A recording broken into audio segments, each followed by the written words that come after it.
today on Dr. Phil. I made a video about how heartbroken I was that my husband cheated on me, and it went viral. You'll meet the other woman. The one James slept with on his 5th anniversary is here. Speaking with her face to face is something that you want to do. Yes. Come on out. There's a lot that she doesn't know. Then say one and let's start the conversation. When I went to the bar, I didn't go up to him because I thought he was married. He is married, you do realize that, right? Did you believe he was separated? Yes. What man would invite a woman to their house if he still lives with her? A cheater. You should put that energy on your marriage and not me. Well, you don't need to be giving her therapy. Why is she so mad at me? Well, you were sleeping with her husband. Let's do it. Have a good show, everybody. Here we go. This is a safe place to talk about hard things. Stand by. We'll count you down. Today is going to be a changing day in your life. 5, 4. Get ready to take care of you.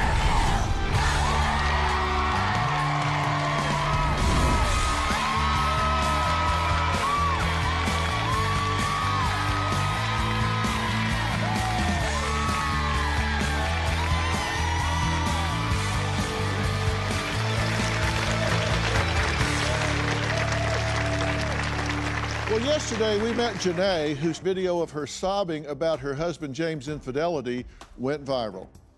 James said 1,000% he would not have cheated on her if Janae was giving him more sex. In fact, he blamed her for sleeping with another woman on their 5-year wedding anniversary. Now, Janae says James pleaded with her to stay with him, and when she did, she discovered there was not just one woman, but 2. Today, Janae comes face to face with woman number 2. Here's what happened yesterday. So, this is what being cheated on looks like. My husband cheated on me. He didn't want to get caught, but he did. I went through his call log because James was acting a little off. I wrote her and she told me that they were just good friends. He told her that he was divorced and that I lived in a different state and that there was someone at home watching the kids that was a nanny, so that was me. I was a nanny. He wouldn't leave, so I got on a plane and took the kids, and the next day I was gone. Janae says James pleaded with her to return home, but when she did, she says her woman's intuition helped her uncover another woman. I text this mysterious number and this is the exchange that happened. Hey, do you know my husband, James? I keep seeing this number on our phone bill. The reply was, not trying to be ugly, but I think you should ask James. I don't want any part of what this drama looks like. Good luck with all that. He gave you diamond earrings. Yes. On your anniversary. Yeah. And right after he gave them to you, he left to go be with another woman. On your anniversary, you had made plans with woman number 1, but you ran into woman number 2. So, do you really want to save this? I honestly don't know. Before the cheating, he's had addiction issues and PTSD, like things that are really hard in a marriage, but I've stuck it out because I do love him. James says he wishes his wife's devoted online followers knew that she is partially to blame for his adulterous ways. The thing that needs to be addressed is that if we would have been having sex regularly, this would not have happened 100%. This feels like a big bait and switch. It really sounds like you're basically the victim here. She conned you. I wouldn't say that. Well, you did say that. I don't like to call myself the victim. Obviously, she's the victim in this situation. I didn't just go out and cheat because I wanted to go cheat. I mean, there are things that led up to it. You're saying the reason you did this is because of her, not because of you. It's not like he wasn't getting sex, it's just not the sex he wanted. Why were you in a bar on your anniversary? I'd find that a little hard to sell around my house. It is, it's horrible. And I should have said, oh my God, that's my anniversary. I should be staying home with my wife, but I didn't. So you had a decision to make, either disappoint your date or disappoint your wife, so you thought, I'll keep my date. Right. I think I was just trying to build a wall between the two of us that made it easier for me to do what I was doing. I knew what I was doing was wrong. You sent some text to woman number 2. All of the 40-something moms in the cul-de-sac just happen to come and tan every time I do the lawn. It's so easy to be a player. Can get laid whenever I want. Really?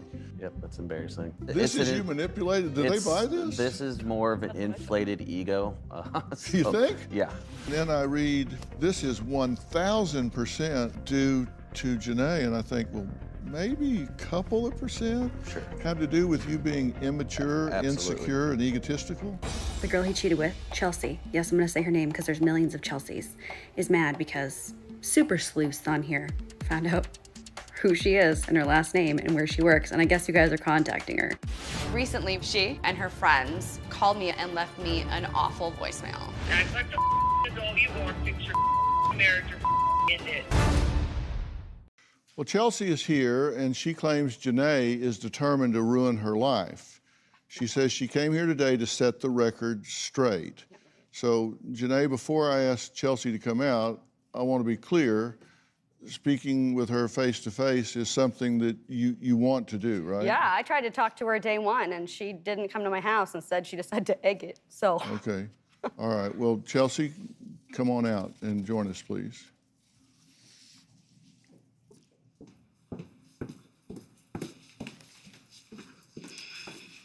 Chelsea, have a seat right here. I would get up and shake your hand, but with COVID restrictions, we can't do that. So, thank you for being here. Mm-hmm.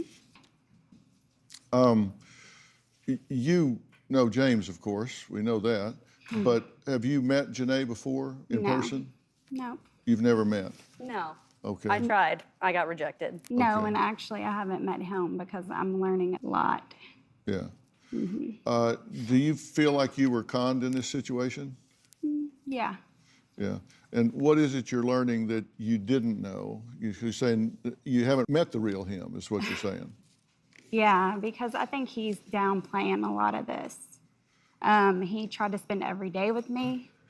I had turned him down multiple times, told him I didn't want a relationship. I wasn't for sure what I wanted. There's a lot that she doesn't know. Can I ask a question? So when you guys had sex the second time the next day, your son was there? So it's funny that you're saying that like he's trying to like play this up and make him look like a different person. Do you think that was appropriate, having sex in your apartment while your son was asleep? Do you think it's appropriate to do videos in front of your kids and try to get My famous kids were off not. of your kids? My kids were not there. I'm talking. Do you think it's okay to do that or to bash me and put me on the internet when you don't know me? I said what happened in the situation, so no, that wasn't bashing other than facts. It's not all facts. What isn't a fact, Chelsea? Let's open this floor up. What isn't a fact? There's a lot of things that aren't facts. Then say one and let's start the conversation. I'm not going to do this with you. Well, talk why to are me. we here? Ridiculous. No, we'll talk to me, because if he's misrepresenting you wanted this, me here. then set the record straight, because I think you're entitled to do that. He was very pushy. I did know that he was with you beforehand. He didn't really talk to you about you after like his first or second haircut.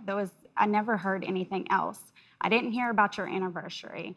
I didn't hear anything. And when I went to the bar that night, I was celebrating my new business.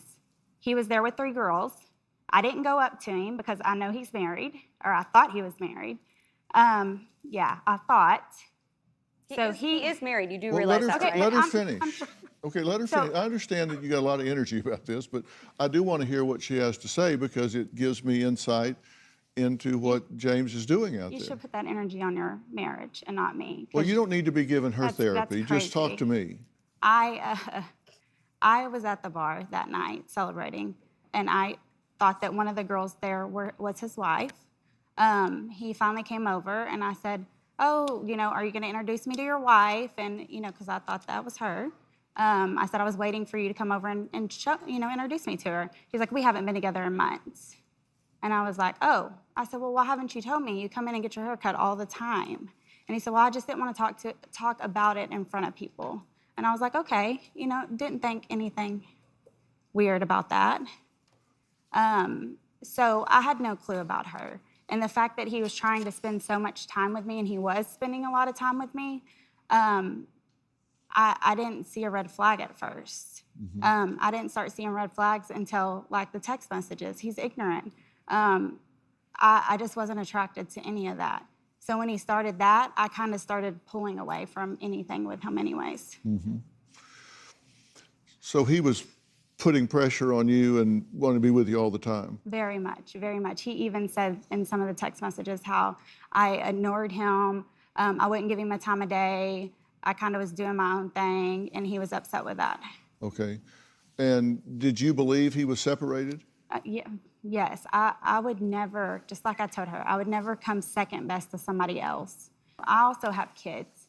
I want a whole family, so I'm not trying to be the other person. So that wasn't your intent to break up this marriage or to be the other woman, his side? No, sir. I don't understand why she wants to destroy me. Well, you were sleeping with her husband. You did know he was married. He was not legally divorced. That Okay, is and who still... asked for divorce papers when they're sitting at a bar?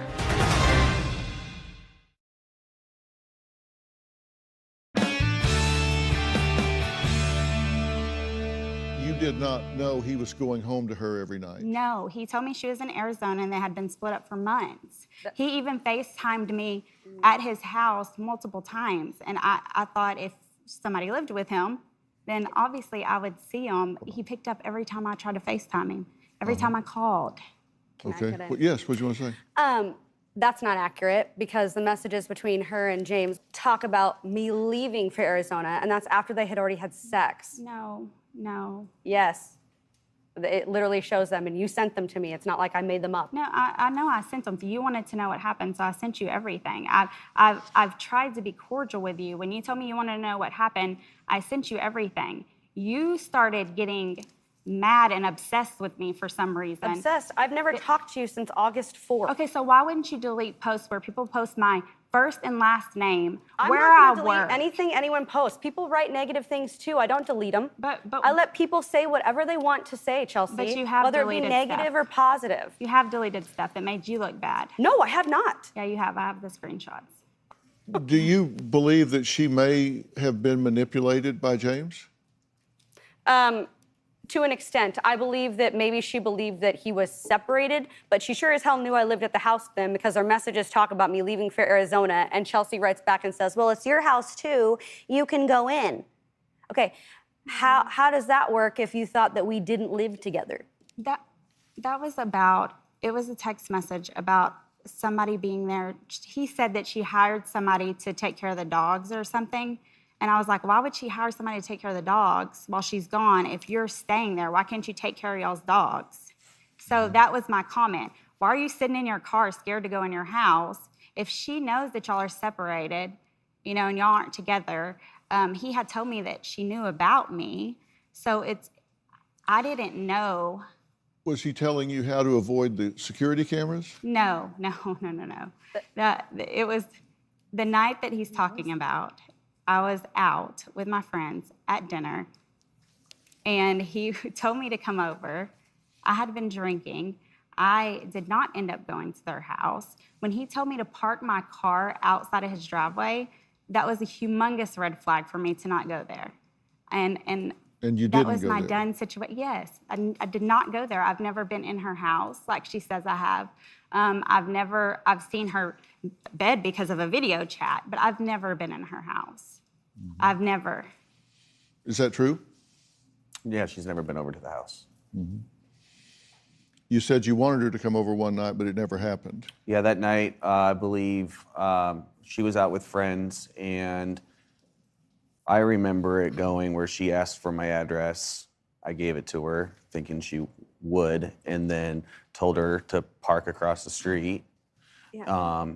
So It's yeah. a text. She does ask for the address. It's in the text. Yeah, he invited me over. He had invited me over before. That's why what man would invite a woman to their house if he still lives with her? I mean, so I didn't. A cheater. Well, I mean, that you got to have some big to do that. Did you egg their house? No. I have a. Chelsea, no. you don't know any other people We in have no the Okay. state of Texas. Okay, That's but how I made how the many video. other women were there, James? None. Yes, there was. You cheated on her with how many? That's not true. I talked to one woman before And the that. other woman had And no idea where I lived, and she has there's- talked to me about it No one knows where we nonstop. live. Did some of your friends egg her house? No. I mean, on your behalf, whether you knew it or not? No. So it just Who was a was that? coincidence. Who left that message, that voicemail? That wasn't you. I can tell it's not your voice. No, it wasn't me. probably one of my friends that are upset that they You're in will the not. background, so you know who left They- it, Chelsea. I'm You're in the talking. background laughing. Well, I'm not asking you for a name. No, that they will not take this. I've asked multiple times to please take. They're calling my work. They're sending reviews. I mean, I don't understand why she wants to destroy me, but she doesn't want to destroy her husband. He's the one that did it. I'm not married to her. You know, he did it. I haven't lifted a So finger why to is she destroy so you. mad at me? Well, you were sleeping with her husband. I know. I understand. Really? There is that. I mean, I understand that, but I gave her everything she asked for. I gave her the text messages. I did not know he was married. You can't keep saying that because you did know he was married. He was not legally divorced. That Okay, is and who still... asked for divorce papers when they're sitting at a bar? Chelsea. Like, come on now. Okay. Well, Chelsea. what she's saying is Well, she you thought took him he home was. the first night, Chelsea. That's Okay. a little classless. Okay, if you ask me. you started talking to him when he had a whole girlfriend, right? No, he didn't. They were He actually had broken told up. me- She didn't live he in the had told apartment. me. Well, then he lied to you And about that. maybe you're salty because his other one was a hairstylist, right, James? And she was so jealous of her. There's a lot of they're- hairstylists. My best friend's a hairstylist, so I don't have any. Well, there offense have to been hairstylists. there have been online posts put up that say Chelsea's and with her last name will sleep with your spouse and when confronted will attempt to arrive at your house and beat you up. Immature woman who ruins lives and haircuts. And another post had your full name. That's so hilarious. Will sleep with her clients, bad for bad business. So they're trashing you online and hurting your business. Well, is James still contacting Chelsea? We're going to find out after the break.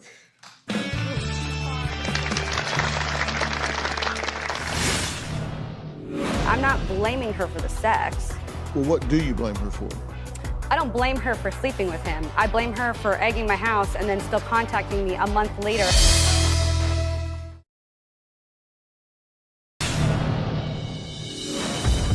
And to anyone who thinks, why are you sharing this? Because I'm alone right now in this state where I don't know anybody. As of right now, my video, the original one, is at 3.6 million views. I have not seen the video. I refuse to see it. I'm broken. I hurt so bad. It really does kill me to see her like that. But before the affair, she would post things that were good and were more like redemptive. I don't think it's really fair that she talks about herself in redemption situations and then talks about me in a bad light. Janae likes to say that she's a very honest person, but this video is more of her being vengeful. Well, James says Janae posting about his affairs is just another example of her going online to share his shortcomings and her redemption story. You say you've had people posting negative things online. Have people criticized you for posting all of this and this series of things about? Not that. They're like, don't blame the other woman. And just to be crystal clear, since I'm now on air, I don't blame her for sleeping with him. I blame her for egging my house and then still contacting me a month later after I had moved on from the situation. That's what I blame her for, and that's what the next post was about. All I was doing was telling my story. I wasn't trying to, get at people. I just believe people reached out after the one where I'm crying, and I had thousands of messages. And it was kids who have been with parents who are divorced. It was people who have cheated, people who have been cheated on. And everyone's same response for the most part was, it's good to know the story so it doesn't happen to somebody else. So that's why I chose to tell my story. And the only negative comments I get are, don't blame the other woman, but I'm not blaming her for the sex. And I've never said that. I just told the situation as it took place. Well, what do you blame her for? I blame her for Egging the house. egging the house. And you don't know that she egged the house. I know she egged the house. The phone call, I'm new to Texas. No one knows where I live. I have no friends, or I wouldn't have had to make a video because I felt so alone. No one knows where we live. I haven't even had play dates at that house yet, so I haven't even had an opportunity to invite mom friends over. Mm-hmm. And then the other thing I get really upset about is I don't like non-honesty. And even in the voicemail that her friend left me, she's telling people that he was single. That is not single. Single means you're divorced. And that to me is a lie. And seeing the messages where he's talking about me going to Arizona, and then they're talking about how to avoid the camera, and then her writing and saying that she would be even more mad if she knew what else you've done. You obviously knew I existed. I wasn't away somewhere like in a faraway land. You knew about me. That's what agitates me. I mean, obviously I knew about her. They have kids together. I mean, so I know there's another person. You two have something in common. Yeah, James. The line. Yeah, that you've both been lied to Yes. by James. Absolutely. And you recognize him as being manipulative, but you don't give her any quarter for being manipulated by him. But there was no manipulation when she was sending those texts knowing that I was leaving the house after they had had sex. That means that she knew that I was there. Has James contacted you recently? Yes, and she's actually reached out to somebody I was dating. She I hasn't stopped. She hasn't stopped That's it. herself. When did James last contact you? He actually, I think it was maybe like not even a week ago. It was about the show. He actually has reached out to me multiple times, and I've asked him to stop. He's reached out to you multiple times. Yes. What about?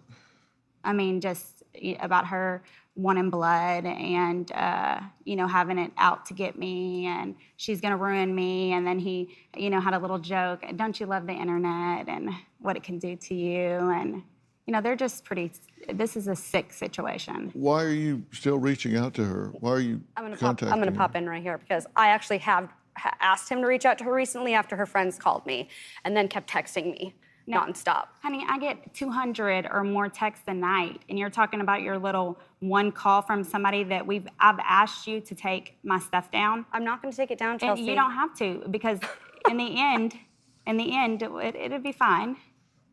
It'll be fine. I have my own police report. I have my own stuff going on. So she'll have to answer to the stuff she's doing.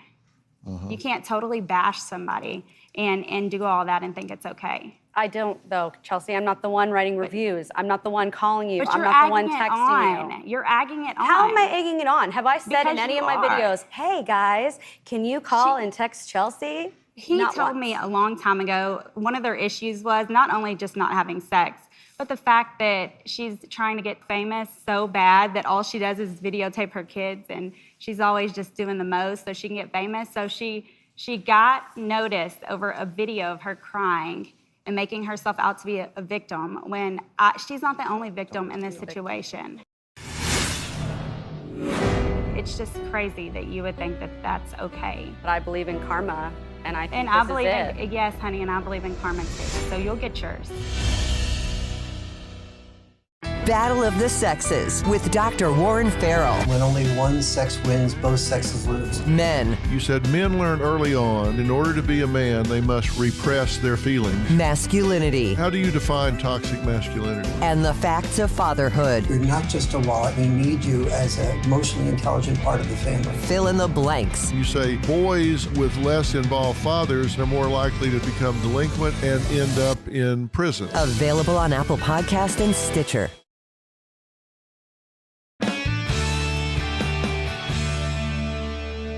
Janae says she's merely updating her followers when she posts stories about her marriage online, but is she also inciting people to harass Chelsea in the process? But here's my thing. My husband's name is James, and her name is Chelsea.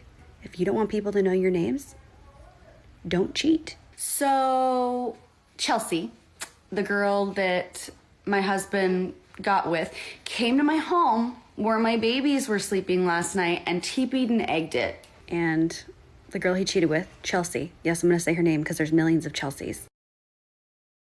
She knew that people posted my first and last name, my address to my work, my phone number. She knew that.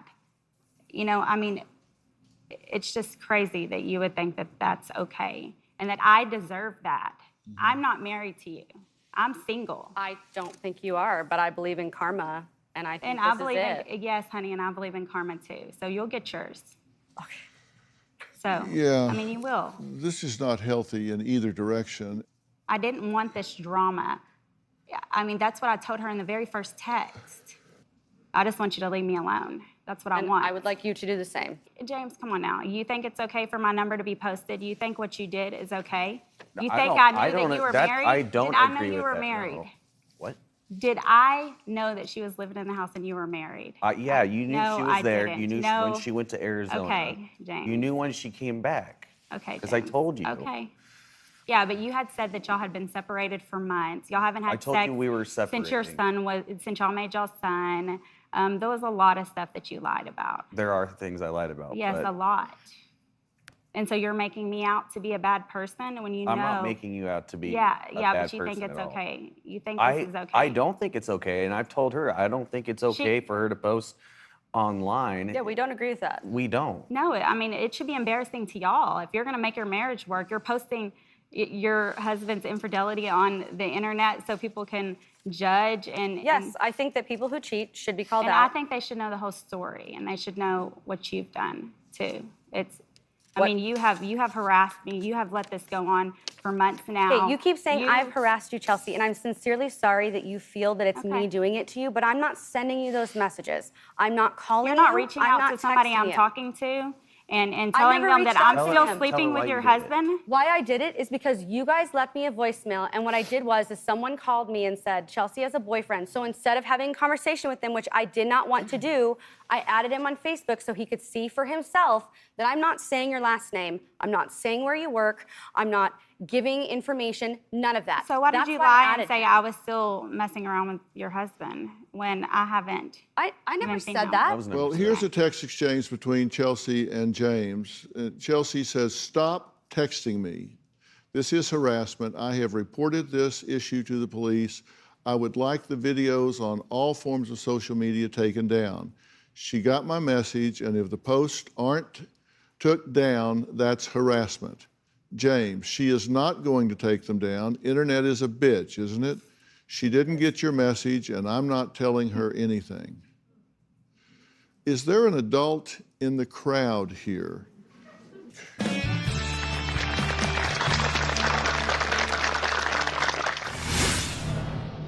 You're not the only victim. Don't speak to me ever again. I will never speak to y'all. And y'all can go on with y'all's life. Do you feel like you owe her an apology?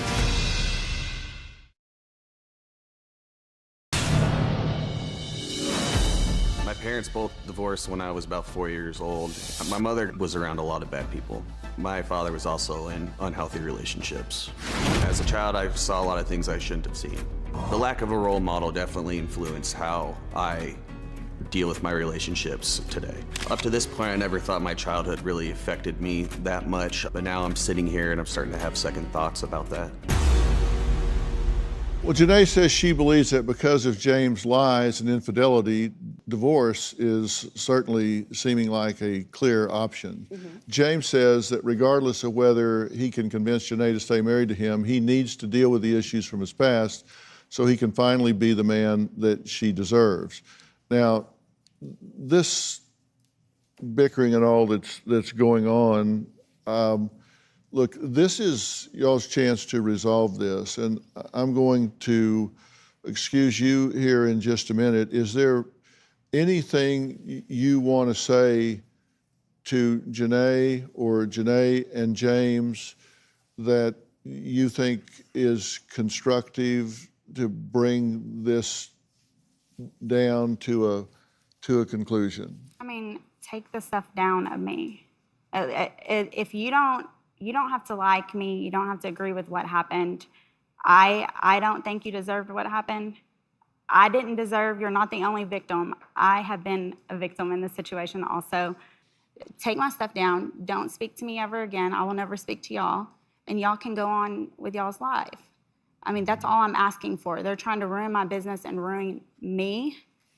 Or letting people do it isn't any better. Mm-hmm.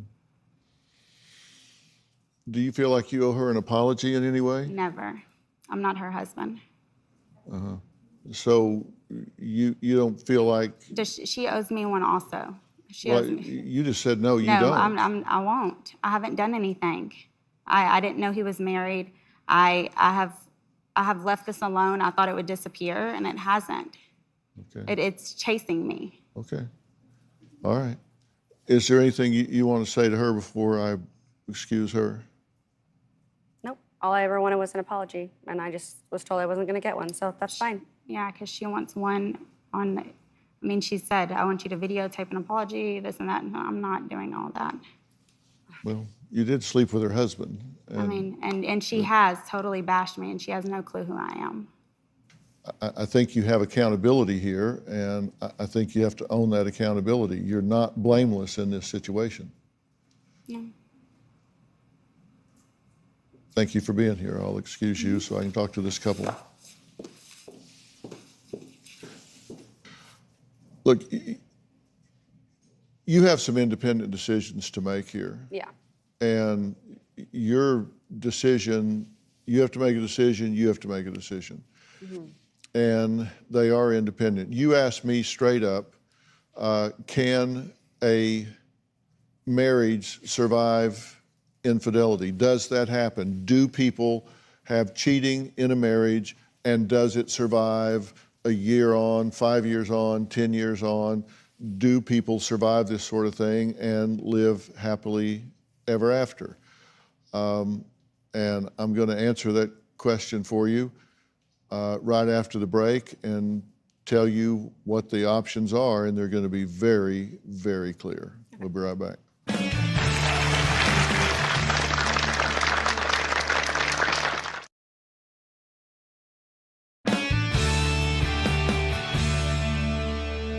I have some advice here, and I don't know why you have done what you've done or are doing what you're doing. I think we go through life and it writes on the slate of who we are. I think your childhood is written on the slate of who you are. I think people way underestimate the impact of neurologically and psychologically of these multiple deployments into war zones. It causes changes in the brain that can hijack the pleasure centers, it can hijack the impulse control centers, it can create PTSD. So I'm not offering that as an excuse for your conduct or behavior, but I'm telling you, if I were you, I would want to get a thorough investigation of where I was mentally, emotionally, neurologically, because you're doing things here that are pretty self-destructive for you and for your family, and you're not even very good at it. I mean, really, you're pretty transparent about it, so that means you're not having good forethought, good foresight. Your conduct is way below your intellect, which means there's probably impulse control and maturity issues because you're smarter than you're behaving, which tells me there's probably a neurological component involved here. As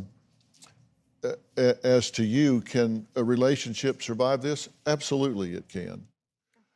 But that requires that both parties are fully transparent and fully acknowledge what they're doing. When James was caught, he lied. He denied what was happening with the first woman and the second woman. He has yet to own this. He's justified it versus being remorseful. He said, this is 100% due to you. He's shown a disregard for your emotional well-being and your physical well-being. Oh, you've had cancer twice, and had kids and all this. It's inconvenient. Really? It's sad. I mean, that's a terrible lack of empathy. He's saying 1,000% it was her, bait and switch. You're in therapy. He's continuing to contact you, leave and go out of state. He gets on a dating site and continues to contact other women. So it's not like, well, hell, this has gotten to the point that I've lost my wife and kids. I need to sit down and take stock of myself. And that suggests narcissism and self-centeredness and arrogance. And the question that comes to my mind is, do you want all this pain now, or you want to spread it over the next 40 years? Because it's going to be one or the other if he doesn't do something serious to find out what's going on with him and intervene in what's going on with him. So you just decide, I'm going to deal with the pain now, or I'm going to suffer it for the next 10, 20, 30, or 40 years, because the best predictor of future behavior is relevant past behavior, and he has shown you who he is. And listen, every relationship you lose is not a loss. I mean, if you get a divorce, at least you're not the woman he's out there embarrassing.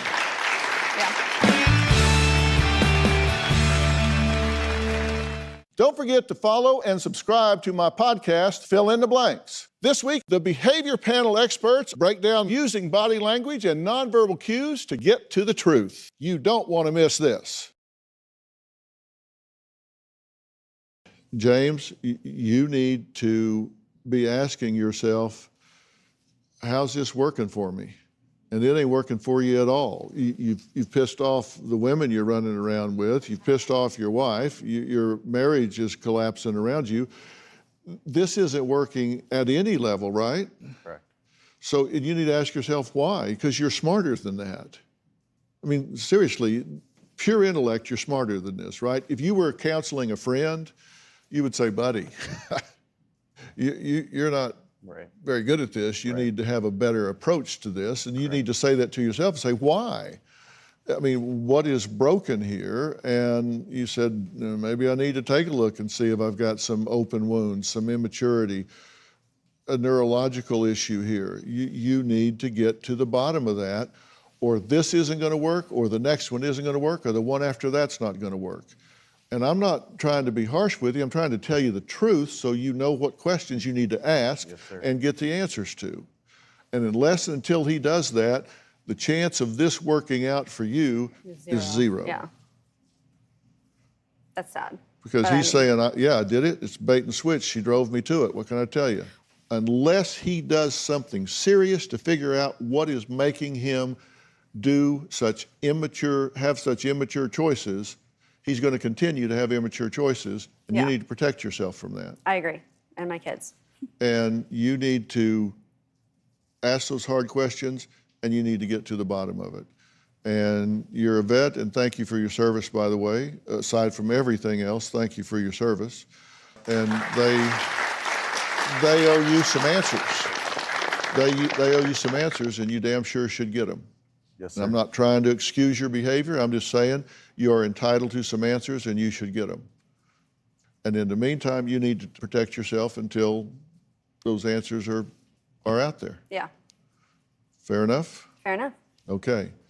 I want to thank all of my guests today. For more information about today's episode, log on to drphil.com. If you want to be in the audience or you have a story that you want to tell on the show, go to drphil.com. I really think the internet's a wonderful thing in many respects. I think it can also be very toxic. If I were you, I would unplug, at least take a break for 30 days and let everything calm down. Thanks for being here.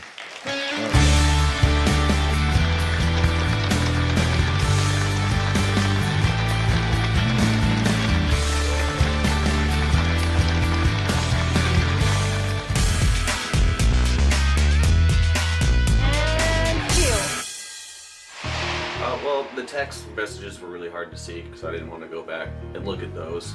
I probably had the same thought reading those as everyone else in the audience. Just super shallow and just cringy. Marriage counseling will continue for our kids to co-parent. For right now, I guess time will tell, and we will see what happens. There is a lot of work that I need to do when it comes to therapy and trauma therapy, and the VA is helping out with that. The only part that was hard was the Chelsea part, and it was because I really didn't come on the show to bicker with someone. I wanted to find a solution for the problem. She asked me to take down the videos, and why I don't want to do that is I sincerely believe if you're someone who is either the cheater or involved in cheating and you knew about the spouse, and so therefore I think that your name should be out there so it doesn't happen to somebody else. I believe Janae should take the videos down, not for Chelsea, but for Janae's own healing. Dr. Phil said to do a 30-day internet break. I'll happily do that. More time for my kids.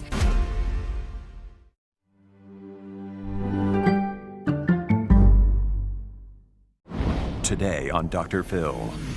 love My dad seriously thinks that he has a shot with Stephanie. or lies? Charlie hopes to meet her face to face so they can talk about their future, but she keeps missing her flights. Now he comes face to face with a roommate Have you ever talked to him before at all? and his girlfriend. Charlie's online girlfriend, Stephanie, has missed about 10 flights when attempting to visit him. But you know what? She didn't miss the flight today. Let's do it. Have a good show, everybody. Here we go. This is a safe place to talk about hard things. Stand by. We'll count you down. Today is going to be a changing day in your life. 5, 4. Get ready to take care of you.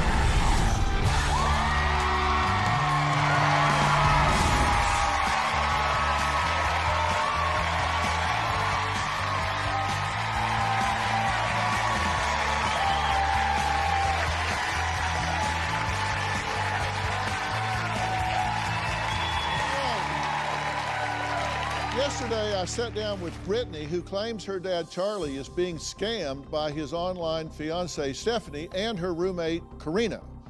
Now, Charlie says he's given Stephanie over $25,000, and she hasn't paid him back, despite her promises to do so. And he is tired of her excuses. Charlie says he doesn't know where their relationship stands, but still hopes to get married when they meet in person. We started our investigation here in LA with a mini spelling lesson and ended internationally in Denmark, where Stephanie claims her inheritance is being held. Here's what happened. I met Stephanie on an online dating site. We're gonna spend the rest of our lives together. I have never seen Stephanie FaceTime or anything. She says her phone's messed up. She can only text. Does your phone work? Yes. Does it make common sense to you that she can't make a phone call? No, it does not. Last month, she promised that she would come to me. I went to the airport and waited, and she never got off the plane. Something happened to her phone, so she missed her layover. You've sent her money to get a ticket to come see you. Yes.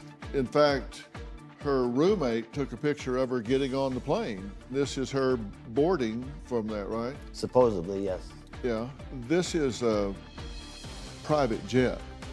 This isn't a commercial airliner. What did you say when you saw that?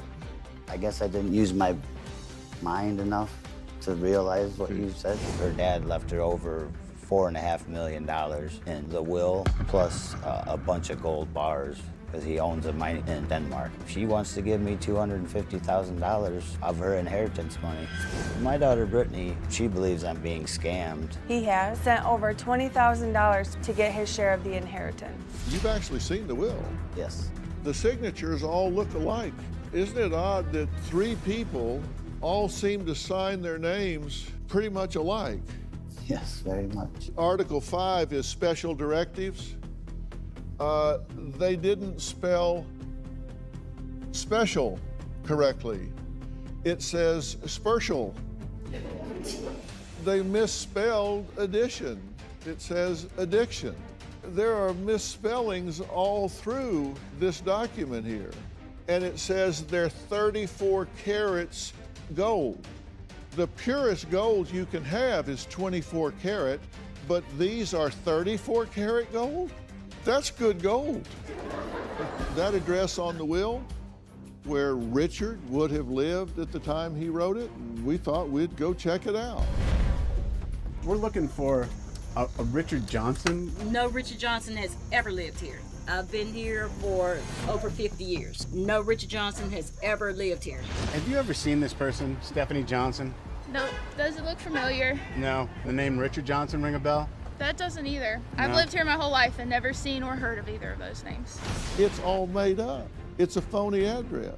Stephanie claims that her $4.5 million inheritance is being held in a bank in Copenhagen, Denmark. Here where I'm standing is the address for the bank.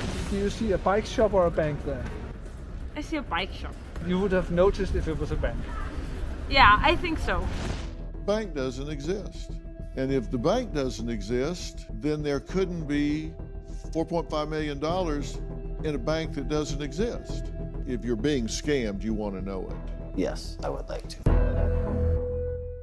Now, how far apart are you from Kansas City? How many miles? 1,000 miles, I believe. Okay. And in 3 years, you couldn't, did it ever occur to you to go there? Yes, it did. You have the address, you go knock on the door and say, surprise. Did you ever really think about that? I did think about going down there and to even pick her up, but I would have got shot down. Why? Because she wouldn't have been there at the address. Well, we did go there on your behalf. Stephanie and her roommate Karina claim they live in Kansas City, Missouri. And since Charlie doesn't have their phone numbers, we decided to make an old-fashioned house call to see if we could just talk to them and ask them what their intentions were. Dr. Phil wanted to see if we could confirm some information given to Charlie by Stephanie and Karina. So I'm here in Kansas City, Missouri. Charlie's been told by Stephanie and Karina that they live here in Kansas City. I'm going to that address to see if they're home, and maybe I can talk with them. The address that Stephanie gave Charlie, that Stephanie and Karina supposedly live, isn't an apartment at all. It's a dentist's office. We are looking for these two women. Do they live here? They don't work here and nobody lives here. What else is in this building? Got an attorney upstairs and a real estate office. Hi, we're looking for these two women. Have you seen them? No. Do they live here? No, this is an office. It's a real estate office. No one in the building recognized the photos of Stephanie and Karina, and no one in the neighborhood recognized them either. I wanted to know if you recognize these two women. I don't. So you've never seen them before? No, they don't live next door. We were wondering, we're kind of searching the area for these two women. Do you recognize them? Nope. Never seen them around? No, never. Have you seen them around here by chance? I have never seen them. Not at all. Well, Dr. Phil, it is safe to say that Stephanie and Karina do not live at the address they gave Charlie. No one I spoke with in Kansas City has ever seen Stephanie or Karina. And just to make sure, I even went to a few other addresses on the same street and asked people walking by, and again, no one knew Stephanie or Karina. In our investigation, it seems no one has seen these girls in Kansas City, and they never lived here. Okay, now, we've been talking about Stephanie, who you've had the relationship with, but tell me about Karina, because Karina is her roommate. Is she also related to her? They have the same last name, or supposedly. Both Johnson? Yes. But not related? No, I believe they're childhood friends. Okay.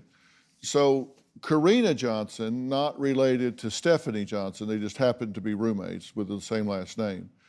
And her date, what you know about her is she's either 34 or 35 years old, so about the same age as Stephanie. Parents unknown, family status unknown. She works at Garden City Airport. She has a boyfriend. College unknown, grad year unknown, major unknown, where she was born unknown. Lived in Kansas City, Missouri. Her roommate is Stephanie. They went to school together. She doesn't have a phone either. What's she holding there in that picture? An expensive phone, I believe. Yeah, and she's Stephanie's roommate. Yes. You reckon Stephanie could have borrowed her phone and called you? Yes, I've asked her to do that, but she says she's always busy. Karina's always busy with her phone. For 3 years. And her boyfriend, who she has a relationship with, this Hans Jerry. Yes. Okay, he stole one of the airline tickets from Stephanie. Yes. Correct? Beat her up? Pushed Stephanie down and slapped Karina. And took the airline ticket? Yes. which is one of the reasons she didn't come see you. She was ready to come see you, but Hans Jerry took her ticket. That's what she told me. So I've just started talking to Karina like 6 months ago, but I've been talking to Stephanie for 3 years. But just the start of this year was just when I started talking to her. About money. Here's an exchange just a few weeks ago. 8:47 a.m., Charlie says, I want to talk to him, an attorney, William Sylvester Cows, K-O-W, on the phone. I'm blank broke because of you two, and I don't believe anything that comes out of your mouth. Good for you. Karina says, so now, since you're broke, what do you want to tell him? Because all he needs is the money, as side that nothing will make him allow the transfer of the money into your account. At 11:30, you respond, I want to ask him if this blank is true or if he is blank lying like you always do. Because I don't believe anything you say anymore. He's probably as crooked as you are. Good for you. Karina says, you're just delaying. I told him you always insult us. Stephanie is not even talking to you. You looking down on her, and it really hurt her deeply. I always tell you to respect your woman, but you just don't listen. The ball is in your court, but remember, that's not getting your money. The money that if you'll send a little, you'll get a lot, right? That's what she's talking about? Yes. Yeah. I know.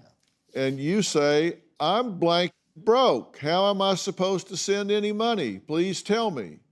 She said, that's up to you. Aren't you proud of him for standing up I am. for himself? Yeah. A little bit. I am. Well, no, that's seriously, you're calling him out there, and that's good. Well, last week, Stephanie's roommate, Karina, blocked Charlie online after he called her fake. We tracked her down. We found Karina. We tracked her down, and we're going to talk to her next.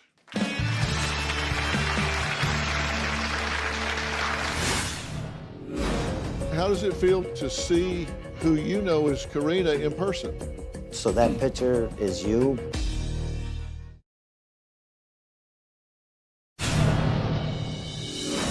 When it comes to Stephanie and my dad, I feel like my dad has totally lost his way. He's been lied to so long that he's actually believing these lies. Just last week, my dad said, well, maybe Dr. Phil will bring the girls to Los Angeles. I was like, what? Are you serious? If Dr. Phil was able to bring Stephanie to meet me, I would be flabbergasted. If I met her face to face, she might want to marry me. My dad seriously thinks that he has a shot with Stephanie. It's like, how do you think you're gonna marry somebody and you don't even know them really? Well, first we're talking about Karina, Stephanie's roommate. And last week, Karina blocked Charlie online after he called her fake. He started pushing back. He started asking some hard questions, and so she just blocked him. Well, we found the woman in those photos, and it turns out Charlie was right about one thing. She doesn't live in Kansas City, but she's here today, and her photos have been used without her consent. Just as I said earlier, these two are victims. And Isa, come on out.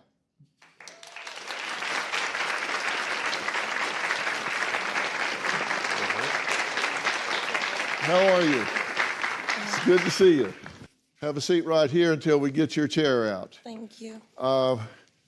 Charlie, this is who you know is Karina, but this isn't Karina, this is Isa.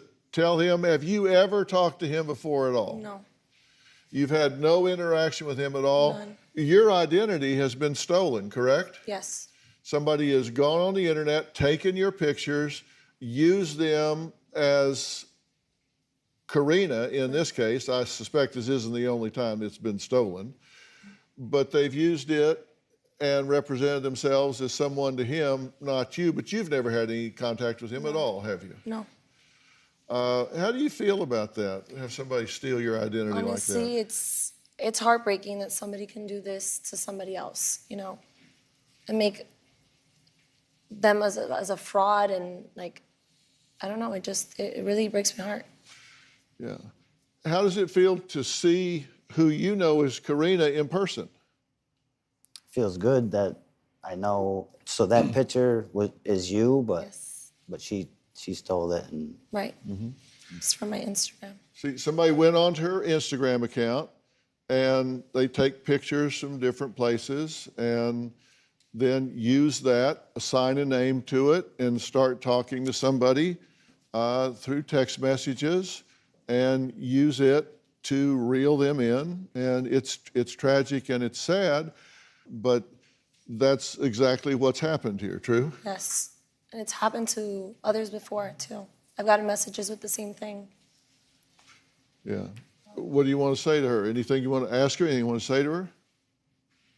I don't really know what to ask her. I'm happy that you feel that way, though, that it's really bad. Yeah. And you don't work at the Garden City Airport. No. You're not 34. No. None of the things that have been attributed to you, that's all been made up, right? I'm 24 years old. Yeah. So she's not 34, she's 24, and she has a completely different life. Has nothing to do with the identity that has been assigned to Karina. Now, over the past 2 years, Charlie's online girlfriend, Stephanie, has missed about 10 flights when attempting to visit him. But you know what? She didn't miss the flight today. The woman in Stephanie's photos is here as well. And we're going to meet her next.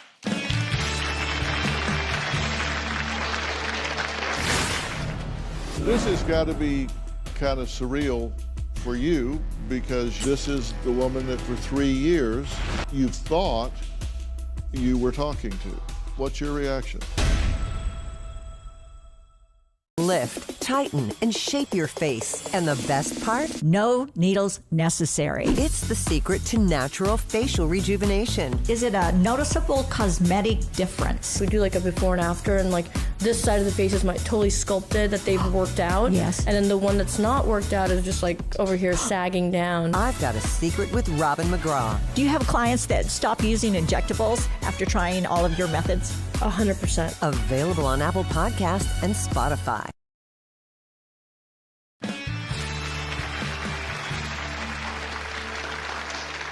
Well, we've been talking to Brittany and her dad, Charlie, who just learned that the identity of his online girlfriend's roommate has been stolen.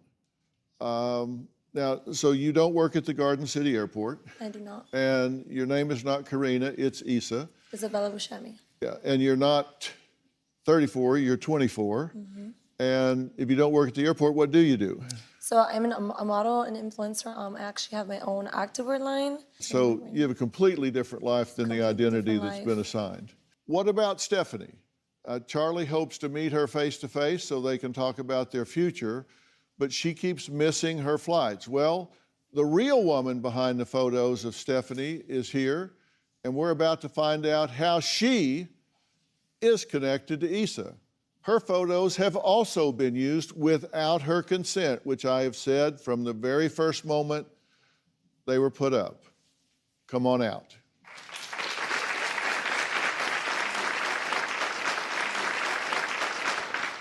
Hello, how are you? Have a seat. Is that height?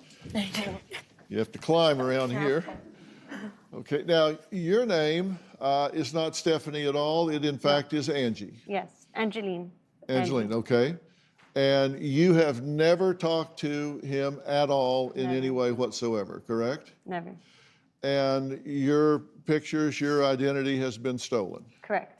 And it's been stolen before, right? Yes, many times. Yeah. If you're not everything that has been assigned this identity to Stephanie, who are you and what do you do? So I'm Angeline Verona. I am 28 years old. I am a social media influencer as well. I graduated from law school. And you two actually do know each other, right? Yes. Yes. For a very long time. Yeah. Because Yes. you're related? Yes. We're cousins. You're cousins. First cousins. Our moms are sisters. Okay. Your moms are sisters. Okay. Yes. But you've never spoken to him? No. Never texted with him? Never. Don't know him? haven't received any money from him, don't have any connections with him whatsoever. No. Never corresponded with him, nothing whatsoever. Never.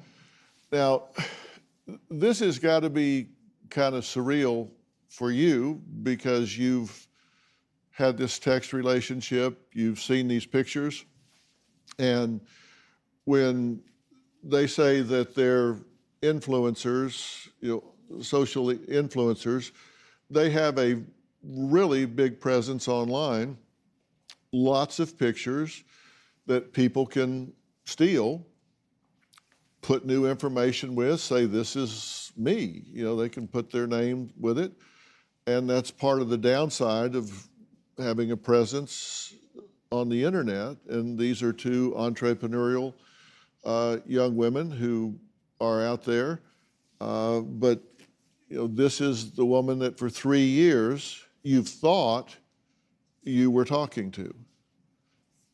What do you say about this now that we've tracked them down and they've been gracious enough to take their time because they really wanted you to have some clarity here? And when we talked to them, they were both very gracious in saying we'd hate that for you. They hate that they're being used to hurt you. What's your reaction? There's one thing I want to point at her because I think it's Stephanie, but it's not. I get messages on a daily basis, oh, you scammed me, and it's like, I didn't scam you.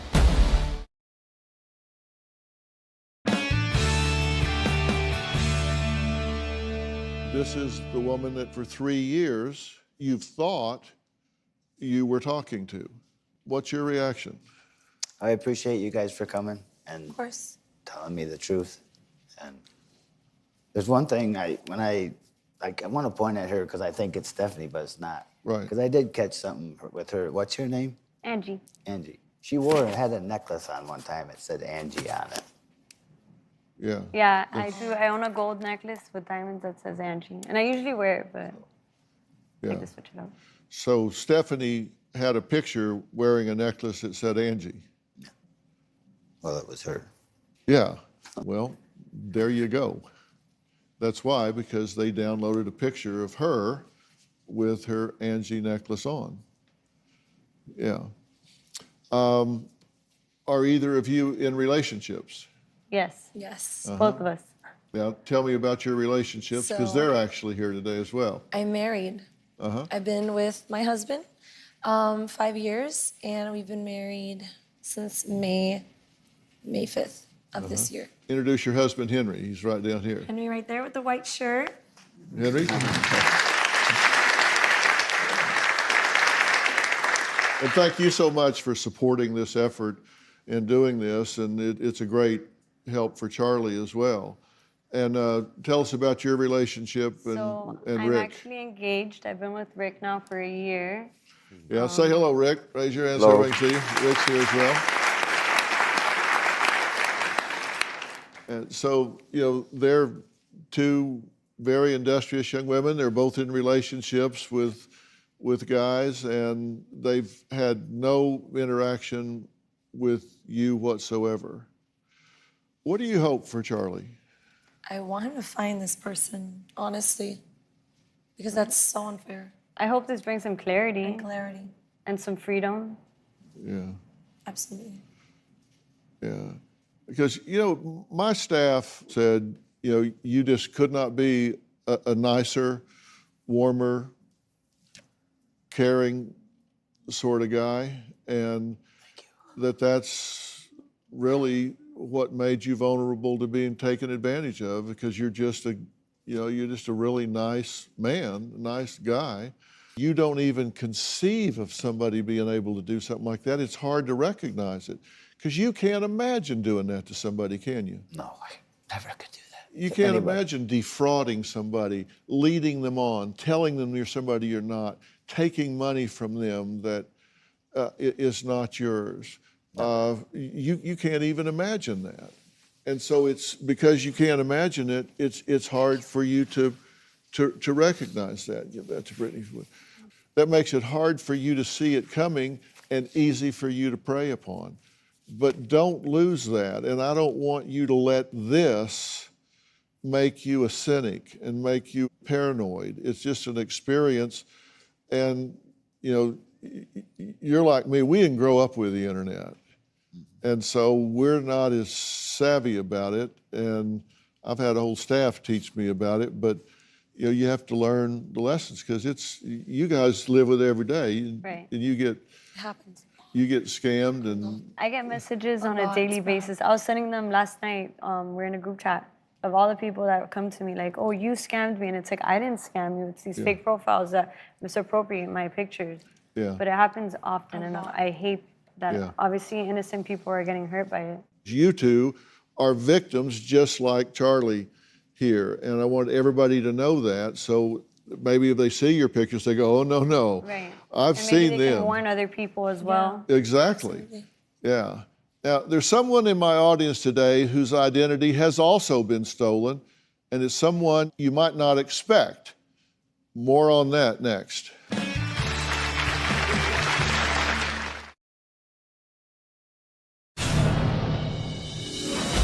Since my stepmom has passed away, all my dad does is kind of stick to himself. He doesn't like to go out and do a lot of things. He's very lonely. I lost my wife in 2015. So I haven't really had a girlfriend, but I've been talking to Stephanie because I believe she's my girlfriend. He feels like he needs a connection in his life. I think my dad sits at home, has a couple beers, isolates himself. I just hope Dr. Phil can pull him out of the rut that he's in. Well, we have just learned the truth about Charlie's online girlfriend, Stephanie, and her roommate, Karina. And let me ask you, Charlie, is there any doubt whatsoever that this has been a scam? No doubt in my mind. 100%? 100%. Okay, because you've met the very nice young ladies that are behind that. Yes.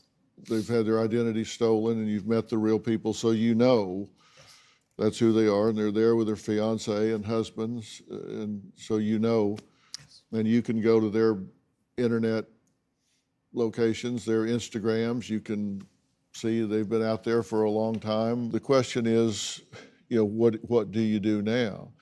And there's someone today that I would like to introduce Charlie to, whose identity has also been stolen, and it's someone that you might not expect that to be true of.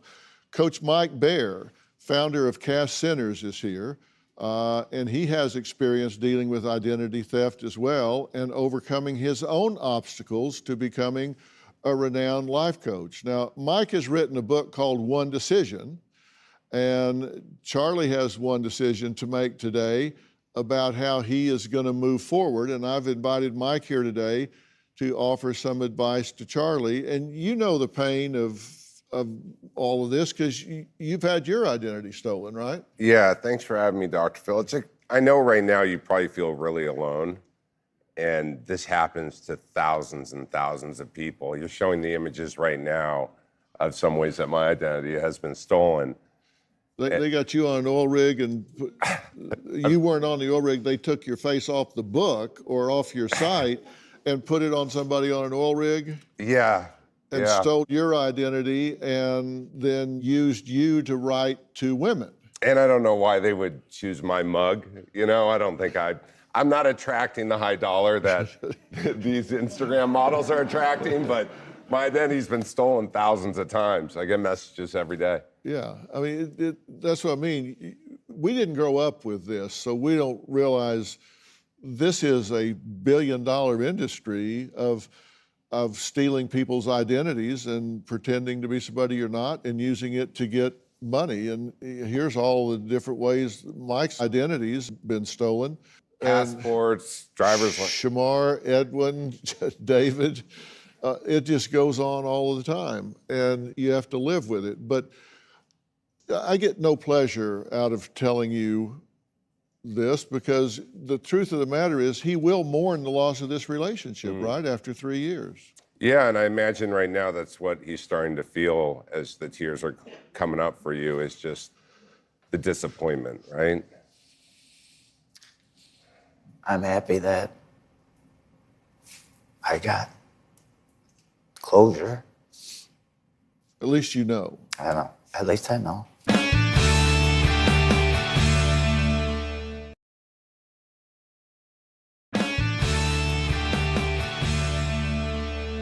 Brittany had a concern about her father's drinking habits, and that if he withdrew, that he might just go sit in the chair, sit in the recliner, close the door and drown his sorrows.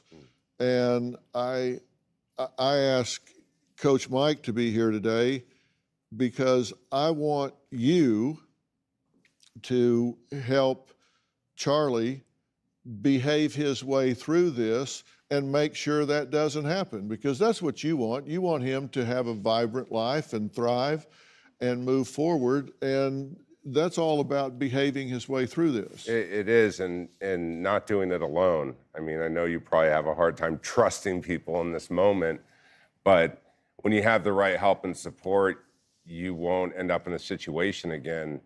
And like your daughter's concerned, Brittany, you drinking after this is probably very likely, right? A little. A little, right? And how many nights a week do you drink? 3 or 4, maybe 5. Or 5 or 6. What is the day off? Honestly. No days. Okay, so you're drinking regularly, and this would definitely be the tool that you would get into in terms of feeling better. But what I want to do is have you work with us at Cass Centers, and you would go through a period of time where we would have you enter into one of our coaching programs where your commitment would be not to drink. And if you commit not to drink, I'll bring all the resources to you to help you heal, feel better, grieve, get back into life. Because like everyone's saying, you're a lovable guy. We sit down with a lot of people on Dr. Phil, and like the producers are saying, everyone wants you to win. And so in order for you to win and not end up down the wrong path, it's going to take some help.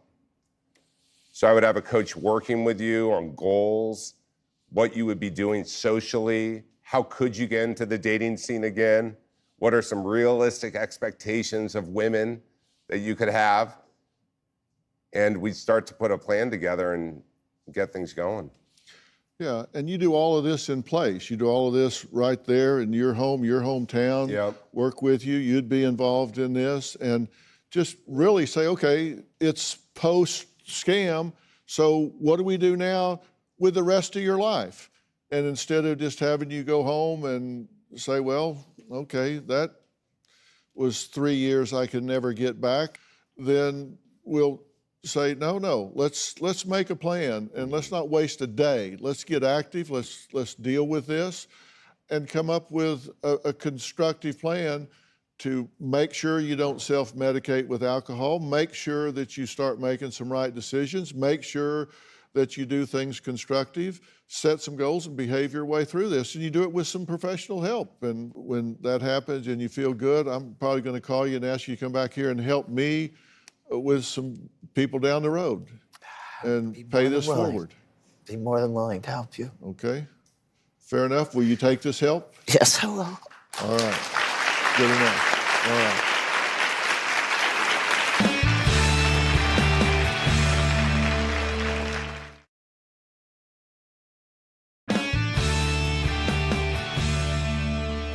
I want to thank all of my guests today. And if you'd like to join us in our live studio audience, just go to my website, drphil.com, for all the details. And you can be sure to follow me on my social media platforms. On Facebook, I've got a special Facebook group called Fanatics, that's P-H-A-N. And so you can go there and get information that you just don't get anywhere else. It's there first, and I pop in and share my thoughts and join your conversations. And you do have some interesting conversations. And you can also follow my weekly podcast, Fill in the Blanks. And don't forget to listen to Robin's podcast, I've Got a Secret. She's speaking with neuroscientist and addiction psychiatrist, Dr. Judd Brewer. They discuss bad habits, how they form, and how you can overcome them. Remember to subscribe and download, follow on Apple Podcasts, Spotify, or wherever you listen. Thanks for being here.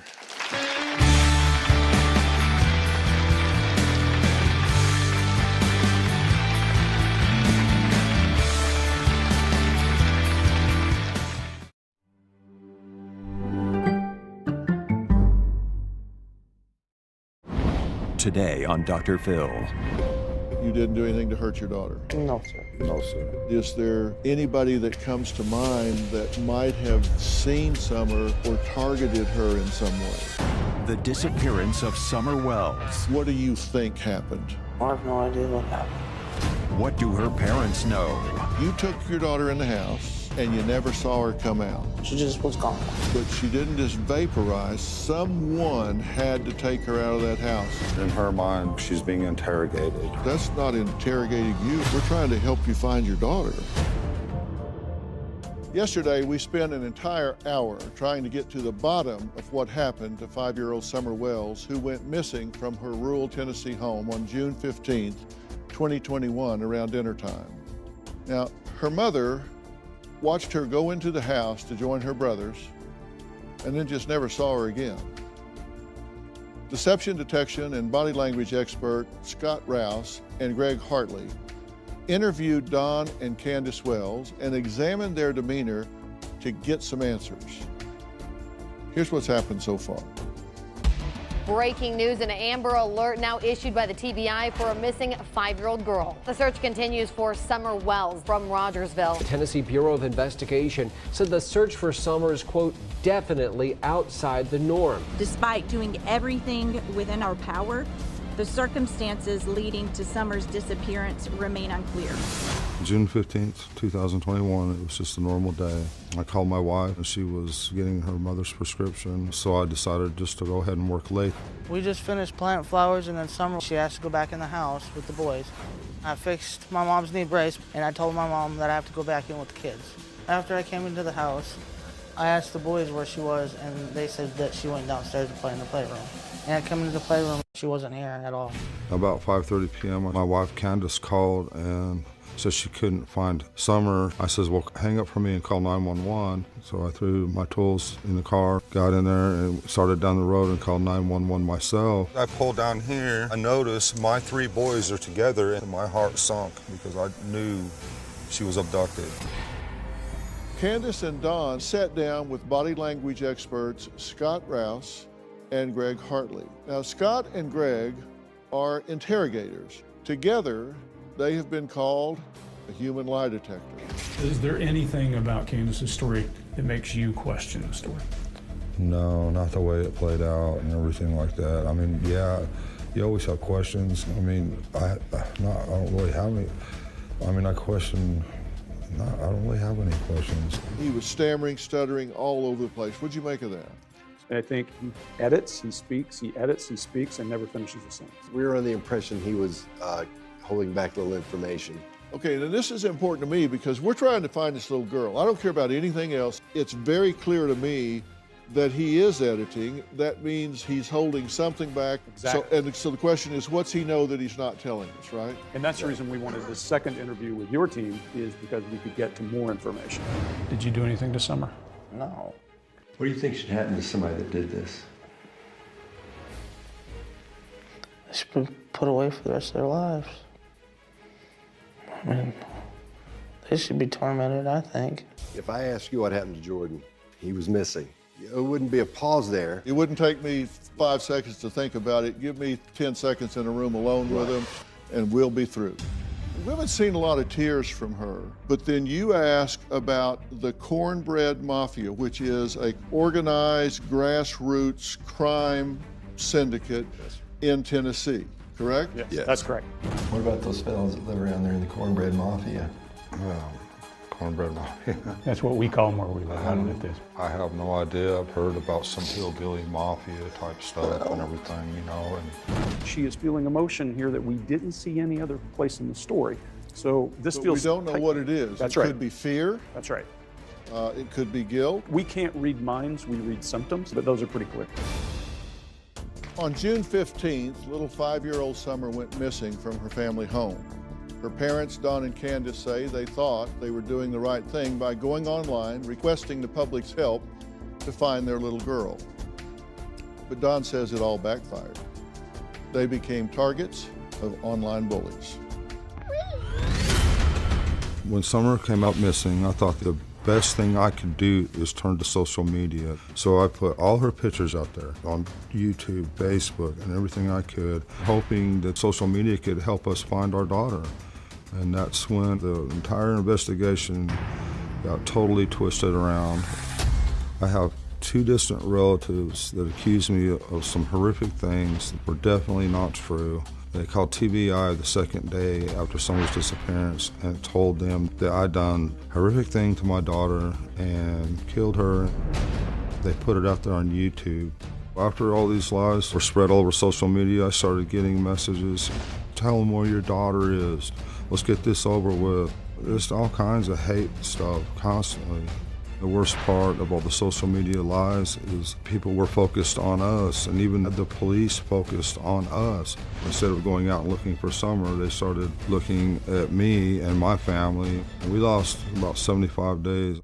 As far as all those lies and stuff, none of that matters. We just want our baby home. Well, first, let me say, I'm glad to meet you both, but very sorry for the occasion. I wish we were talking about 1,000 other things than your missing daughter, Summer. Since you've last talked to Scott and Greg, have you learned anything at all? Anything new happened? Anything from the Tennessee Bureau of Investigation? Anything that we don't know? Nothing at all. Nothing at all? Nothing at all. First off, tell me about Summer. Candace, you're her mom. Tell me about Summer. What's she like? How did she spend her time mostly? Playing with the toys. Yeah. Did she like to play inside, outside? She liked to be outside most of the time. Yeah. You have the 3 boys, and then Summer, she was the youngest? Yeah. And how'd she get along with the boys? She was boss of the boys. She ran the ran the boys? Yeah. Yeah, I kind of, in watching her run around, she sure had a lot of energy. Was she one that would wander off, chase a butterfly, do something where she would look up and realize she was further away than she thought she might be? No. She stuck close to the She was house? stuck close to the house. Was she a daddy's girl or a mama's girl? She was a daddy's girl. Daddy's girl? Yeah. There were some vehicles that were seen around the property that day. A red truck, for example, was seen nearby. Did that person ever come forward and identify themselves? Never did come forward as far as we know. Do y'all know anybody with a red truck? No. You know, statistics tell us that when children are abducted or molested or in any way victimized, it's very seldom by strangers. It's a friend of the family, a family member. It's somebody that has access to the family.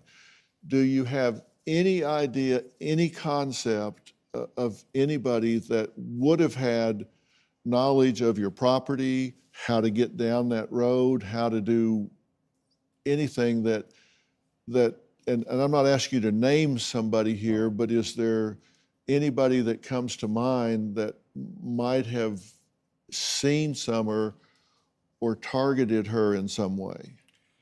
Not that we know of. We've been thinking about that constantly, constantly. It's just trying to think. Candace, is there anybody that made you uncomfortable, just the way they looked at her or were around her? Nobody that I'm aware of. I'm sorry? Nobody that I'm aware of. I've been involved in a lot of these investigations, and I've got some observations I want to share with you that I feel real strongly about. To make matters worse for Don and Candace, Child Protective Services removed their 3 sons from the house. That might be a bad thing. It might not be a bad thing given some of the hate that's been directed towards them. We'll talk about that when we come back.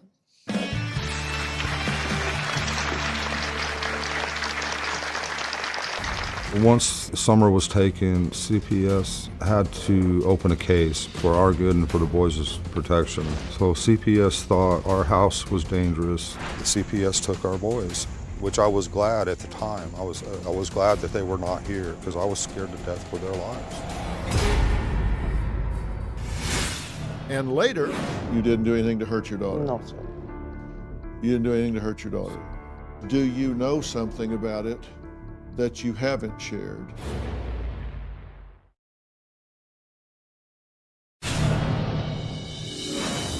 Authorities say on October 14th, Summer Wells' mom, Candace Bly, told officers Donald Wells came home drunk and saw someone else in the house and believed that Bly was cheating on him. Bly filed an order of protection. She says Wells drinks and throws things and that he was mentally and physically abusive. She's apologized to me.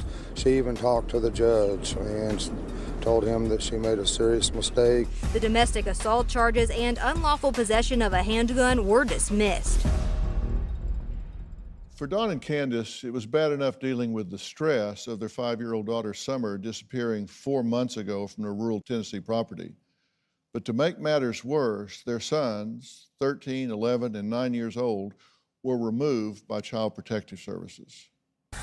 This is the hardest time of me and Candace's life. You lose your daughter, and then you get blamed for it, and then everybody turns on you. We had threatening phone calls daily. They threatened my job. They'd done everything they could to destroy our family. Had a stranger come up at 2 in the morning. Didn't know what he was doing there. I fired a shot over his head, and they ran down the driveway. I expected bullet holes to be coming through our house, so we had a lot of sleepless nights. It was taking a toll on me. At one point, I broke down. I lost it. I started drinking really bad, and I made some poor decisions. Once Summer was taken, CPS had to open a case for our good and for the boys' protection. So CPS thought our house was dangerous. I was being dangerous. The CPS took our boys, which I was glad at the time. I was glad that they were not here because I was scared to death for their lives. I agreed with them. My wife didn't, and she's mad at me, but it was just too dangerous. And now it's 3 months later, and there's no sign of our daughter, and we miss all our kids. We just miss them so much. You want the boys back. Yes, sir. And you didn't want them to go to begin with. Right. You want them back now. Yes. Do you think it's safe for them to come back? It's a lot safer than it was. You haven't had any acts of violence against you at the house? No. Okay. So there's no reason in terms of acts of violence that have been perpetrated against you that would cause them to conclude that the boys would be in harm's way? No, we just had one issue with a woman sent to our house, and we don't know. We've heard she was sent from some YouTubers. We don't know, but we called the police right away, and they took her off the property. If they did a home study right now, if they came in and studied the home, would it meet the standard that they were looking for? Would the house be clean and uncluttered and groceries and safe as far as guns and everything that Child Protective Services investigates? Would it be proper for the boys? Well, there's some things they want us to work on. We need to put in a couple walls and some other things. So there's still a few things we need to work on. But you could get that done in short order. Yeah. Okay. Well, let me tell you what I think. And like I say, I've done this a lot, and I trained as a forensic psychologist, looking psychology and the law and the forensics involved with human behavior and conduct. And based on the timeline and the factors here, it's very clear to me, based on the facts, that neither one of you did anything to hurt your daughter. No, sir. No, sir. That's very clear to me. Awesome. So are you understand that I understand that? Yes. And you understand that initially, the first thing they do is look at if it's the husband that goes missing or gets killed, they look at the spouse. If it's the wife that goes missing, they look at the husband. Yeah. Because statistically, oftentimes that's who it is. Again, because of access. Right. Opportunity, motive, means, all of that, they look at the spouse. And so when something happens to a child, parents are the ones in control of the child, so that's the first place they look. Yes, sir. And when I first studied this case, the first thing I looked at was, okay, what would be the opportunity for the father and the mother? And I looked at that not knowing y'all at all, just to look at it. And given the timeline, there's no way that either one of y'all did harm to your daughter, and I hate to even say these words, killed your daughter and hid her body in the woods somewhere. I just don't believe that's even possible. So understand, I'm not sitting here wondering if you killed your daughter. Awesome. I'm not sitting here wondering if you killed your daughter. Thank you. I don't think that for a second. And I'm saying that publicly here. So if people are wondering what I think, that's what I think. I don't think you did that. I don't think you did that. And I assume I'm correct about that. Yes. You didn't do anything to hurt your daughter? No, sir. You didn't do anything to hurt your daughter? Did he do anything to hurt your daughter? No, sir. Did she do anything to hurt your daughter? Okay. And the reason that I can conclude that is based on the timeline is you couldn't have done that and hidden the body somewhere that couldn't have been found by now. Cadaver dogs, hunting dogs, search parties, all of that. You couldn't have gotten far enough away before authorities and search parties and everybody got in there.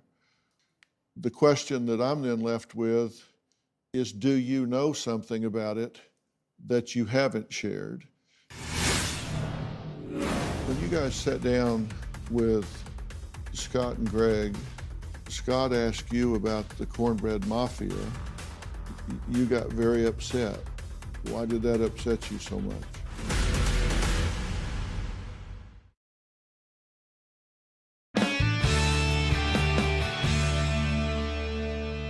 Do you know something about it that you haven't shared?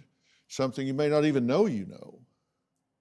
You may not, there may be something in your mind you don't even know you know, or you may know something that you haven't chosen to speculate about, or you haven't chosen to tell. And that's what I'm really focused on right now, because you're in the best position to know what could have happened. If you had to speculate, what do you think happened? I have no idea what happened. Well, I don't. You have to have some idea, because you took your daughter in the house and you never saw her come out. Right. Something happened. I don't know what happened. She just was gone. But she didn't just vaporize. Someone had to take her out of that house. And we know it wasn't you. We know you didn't do anything to her. Right. So if it wasn't you, then who was it? Let's rule you out. Okay, we've taken you off the chessboard. You're off the table. If it wasn't you, then who would be the next most likely candidate? I don't know. I wish I knew. Would it be someone, a stranger? Would it be somebody you know? I don't know anybody that would have did it. It had to be a stranger. Is there anybody you knew that has disappeared since this happened? No. That, they were around and then this happened and all of a sudden they kind of moved away or they've gone away somewhere? Oh, nobody that I know of. The only people that I know is the people I work with on a daily basis, and that's the only ones I've ever hung out with. I work all the time, and when I am home, I'm with my kids and her. And is there anybody that you've had dealings with that are shady, that would do something revenge-wise, just to get back at you, to hurt you, that you owe money or that you had illicit dealings with in some way? We know that you've had some conflict with the law concerning drugs and different things. Is there anybody that you've gotten sideways with? I fired a lot of guys for being on meth. And the last guy I fired a day before, I'm pretty sure, I can't prove it, but he was way out there and I fired him. And the very next day, my daughter disappeared. And the law, TBI's been talking to him and he's got an alibi where he was. Is there anybody that he's been involved with that you think might be trying to get even with y'all by taking your daughter? Not that I'm aware of.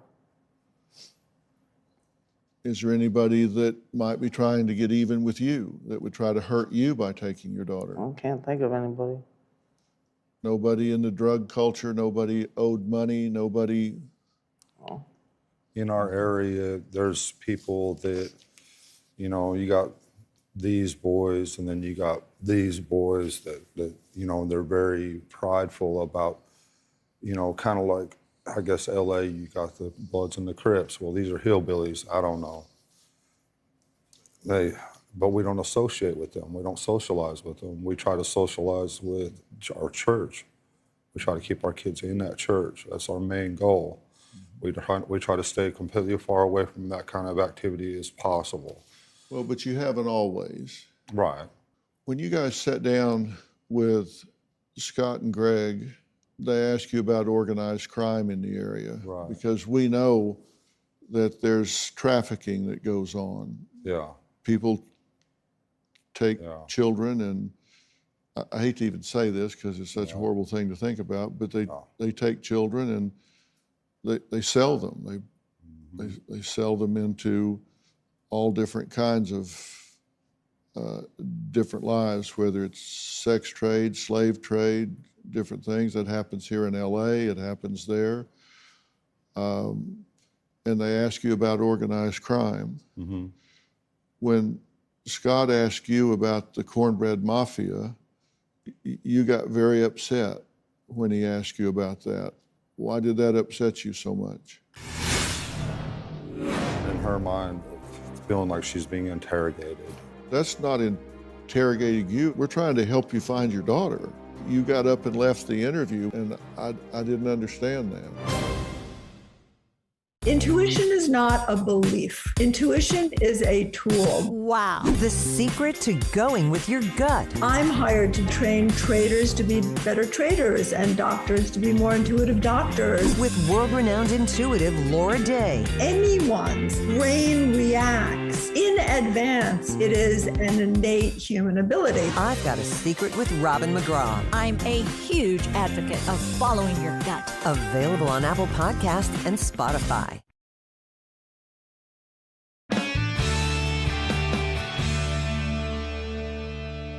Scott asked you about the Cornbread Mafia.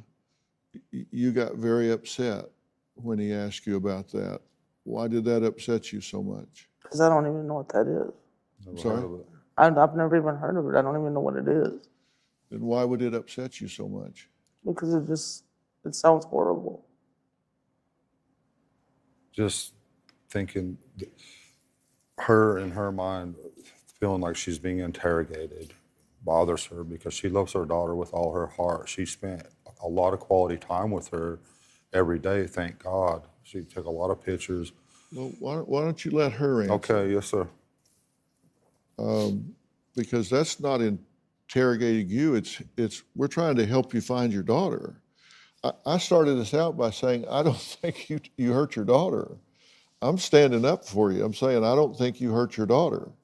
But I'm going to look under every rock. I'm going to go down every trail. I'm going to investigate everything. And if you want to find her, you would be right there beside me saying, right, Doc, let's turn this rock over. Let's ask this person. Let's consider this. It doesn't make sense to me that, I mean, you got up and left the interview when he asked you about that, and I didn't understand that. You want to find your daughter, obviously. Yes. And it puzzles me that you get so upset about that. And, you know, one theory is guilty knowledge, that you may know something you don't even know you know. You may be afraid of something that is so horrible you don't even want to think about it. And so you push it down and don't even want to think about it. But I want you to think about it. I want you to be willing to consider every possibility, because it's only when you think about the darkest possibilities that we can find answers. And the Cornbread Mafia, Scott defined that for us? Sort of an organized crime syndicate in the South. It runs from Tennessee to Georgia. It's widespread. Mm-hmm. And some parts are thicker than others, but overall, it's there. Yeah. And it's kind of a homegrown, this isn't out of New York or Miami or Chicago. This is a local syndicated mafia. There's a lot of meth trafficking in it. There's a lot of all sorts of things. Yes, sir.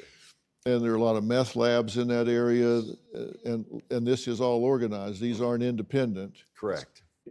It's even harder to penetrate because everybody knows everybody. Right. That's And there is trafficking involved in that part of the country, like every other part of the country. And so one of the theories is that someone abducted her in that regard. And I don't know that. I'm just saying you have to consider that. Somebody took her for some reason. That's been one of my theories because there's been a lot of people coming up to our house and just taking whatever at night. They come up, they knew where we were one day and they took all the tools out of my shed. And that's been one of my theories is someone local that's been watching us. And then the other theory is a more professional type mafia or whatever, I don't know, but that's always been one of my theories. But I never heard about no cornbread mafia. That's the door to her room. Yes. If she came out that back door and there was somebody there, could they have grabbed her right there? Yes.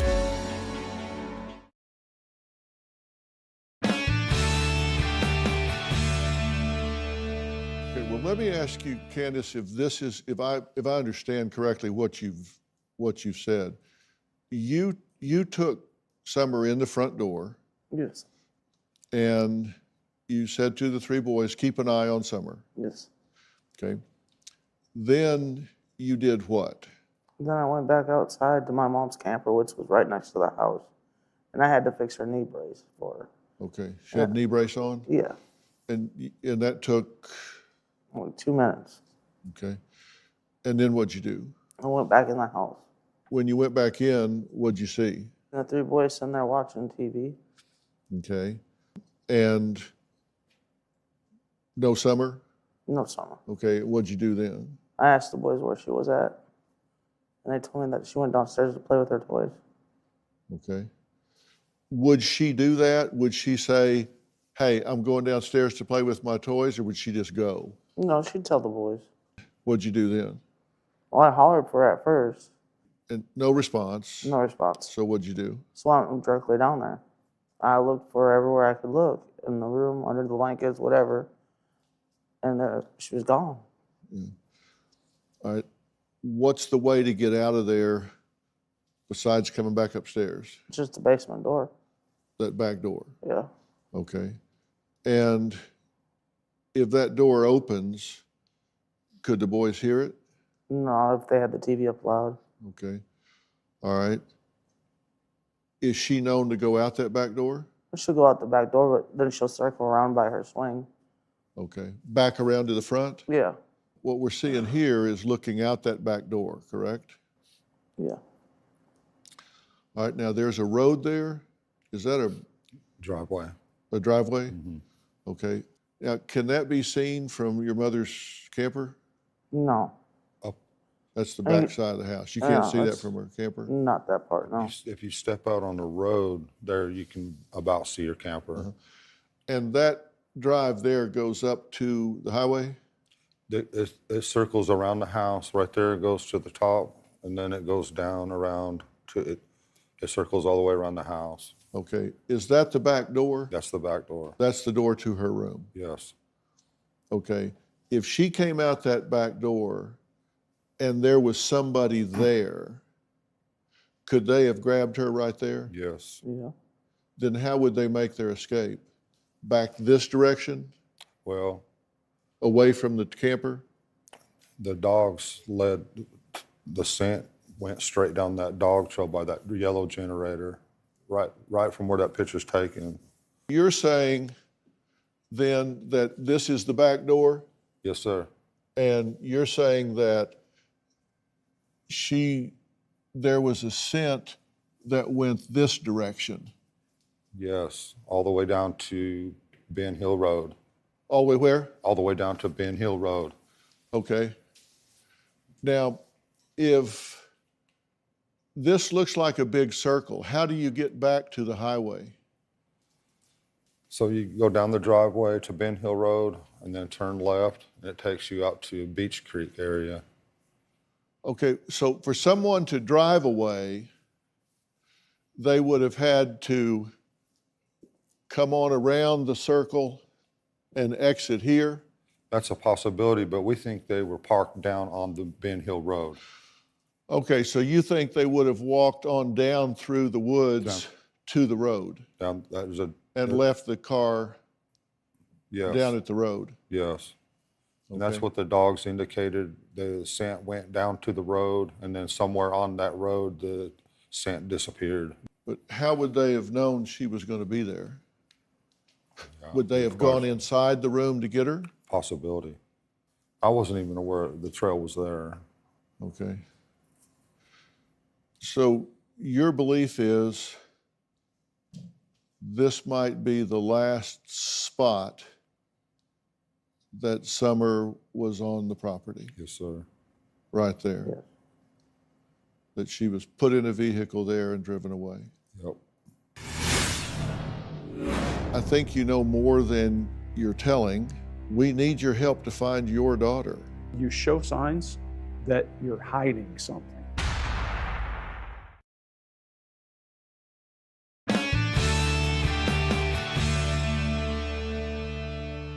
Scott and Greg, you interviewed this family for hours. What is your theory? What's your summation about what happened? Well, I'll start with you right up front. I don't think either one of them killed or injured Summer. We said that up front. I will say, I also don't think that Don, and I'll hand it to you in just a second, I don't think Don has any guilty knowledge of anything, based on all the time I've spent with him. And Candace, if you don't have guilty knowledge, if you know anything, this is your kid. You need to push this out, whatever you know, because you show signs that you're hiding something. Well, I'm not hiding anything, though. Well, the reason we think you're hiding something is because each time we've talked about the cornbread mafia, which you don't know about, that tears you up. You emotionally fall apart. We see signs of stress. But I don't know anything. Everything about your body language suggests, or it indicates to us, that you know a little more than you're telling us. Candace, there are 2 or 3 really red flag things that make us want to know more. Not saying you did X or you did Y. There are lots of ways that things leak in your body language and your behavior, and that's what we're seeing. Do you understand that we're saying we don't suspect you of doing something wrong? Yes, I understand that. It's important to me that you understand that. Yes, I understand that. You guys passed polygraphs.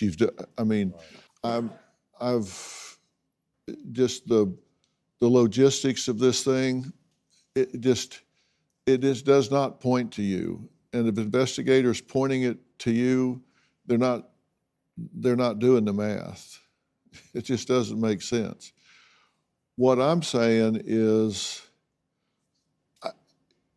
I think you know more than you're telling, and that may be more than you're consciously acknowledging. You may know things you don't know you know, or maybe it's too horrible to think about, but you've got to cut through that, because you do react to certain things that suggest at some level you know something more than you're giving a voice to.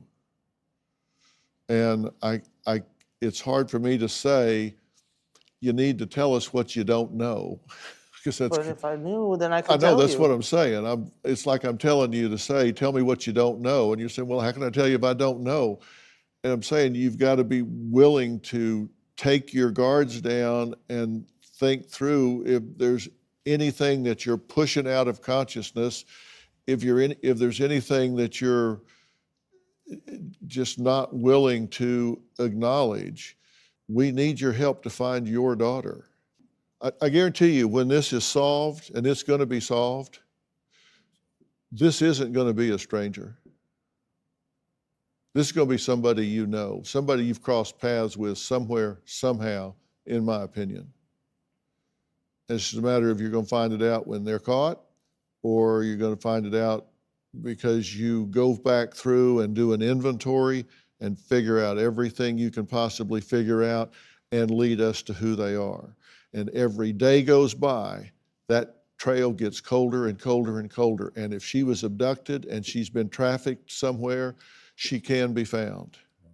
I want to find that baby. I want to find that child and bring her back. Thank you. Thank you. Okay. All right. I'm going to say goodbye to Don and Candace, and then we're going to kind of summarize everything for you viewers in hopes that maybe something can be triggered in you, something you may have seen, something you may have known. We'll be right back.